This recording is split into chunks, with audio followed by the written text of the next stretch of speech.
My dear friends, my dear masters and my dear God's, మనం నేర్చుకోవాలి. ఎవరి దగ్గర నుంచి నేర్చుకోవాలి? అది ఈరోజు మనం తెలుసుకుందాం. మానవులంతా జంతు ప్రపంచం దగ్గర నేర్చుకోవాలి.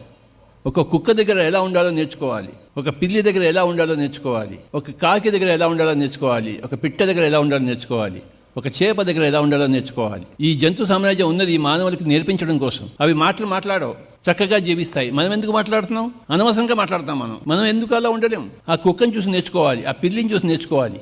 ఆ కుక్క ఎంత విశ్వాసంగా ఉంటుంది, ఆ పిల్లి ఎంత చలాకీగా ఉంటుంది, ఆ పక్షి ఎంత స్వేచ్ఛగా ఎగురుతూ ఉంటుంది, ఆ ఆవు, ఆ లేడి పిల్ల ఎంత చక్కగా ఆడుకుంటూ ఉంటాయి. ఆ జంతువులను చూస్తే ఎంత ముచ్చటగా ఉంటుంది. జంతు ప్రపంచం నుంచి మనం నేర్చుకోవాలి. మానవ ప్రపంచం. We have to learn from the animals how to live, how to enjoy life, how to be in each other's presence. We are here to learn from all the animals. All the animals are here to teach us. ఒక చీమ లైన్గా వెళ్తుంటుంది, ఒకదాని దగ్గర ఇంకోటి, అది అటు ఇటు పోతుంది. ఏంటి చక్కగా తమ పంతం చేసుకుంటూ వెళ్తుంది, తిరిగి వస్తుంటుంది. ఆ చీమ బార్లు కడుతుంది. ఎంత డిసిప్లిన్ ఉందో ఆ చీమకి. మన దగ్గర అంత డిసిప్లిన్ ఉందా? ప్రతి జంతువు దగ్గర నుంచి మనం నేర్చుకోవాలి. ఎంతైనా నేర్చుకోవచ్చు జంతువులను చూస్తే.